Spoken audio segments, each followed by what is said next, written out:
Narito na ang PTV Balita ngayon. Inilunsad na ang Benteng Bigas Meron na program sa National Capital Region.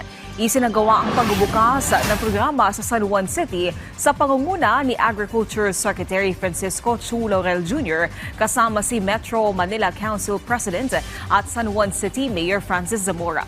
Sinimula ng Agriculture Department ang paglalagay ng tig-lilimang Benteng Bigas Meron na stalls sa bawat local government unit bilang bahagi ng pinalawak na sakop nito. Layo ng nasabing programang bigyan ng pagkakataon ang mga residente sa Metro Manila na maka-access ng abot-kayang bigas. Itinurnover na ang mahigit 300 housing units na bahagi ng Pambansang Pabahay para sa Pilipino program sa mga benepisyaryo nito sa Disiplina Village sa Arcong Bato, Valenzuela City. Tampok sa Phase 1 ng nasabing proyekto ang 7 low-rise, 4-story residential buildings na may kabuang 336 housing units. Mapakikinabangan ito ng informal settler families at mga naapektuhan ng sunog at relokasyon mula sa mga danger zone. Layo ng pamahalaang makapaghatid ng desente, ligtas at abot-kayang pabahay sa mga pamilyang Pilipino.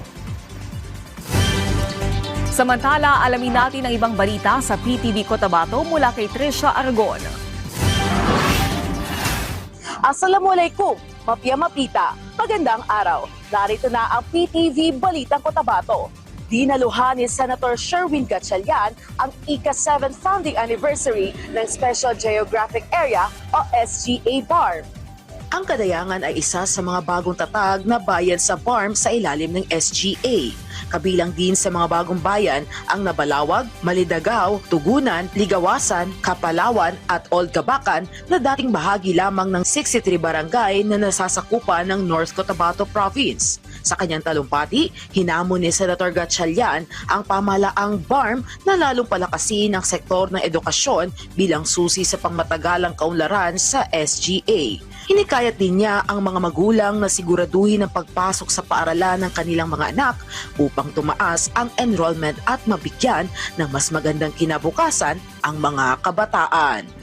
At yan ang balita ngayon dito sa Cotabato. Ako si Trisha Aragon, syukran at magandang araw. Maraming salamat, Trisha Aragon. At yan ang mga balita sa oras na ito. Para sa iba pang update, i-follow at i-like kami sa aming social media sites sa @PTVPH. Ako po si Naomi Tiburcio para sa Pambansang TV sa Bagong Pilipinas.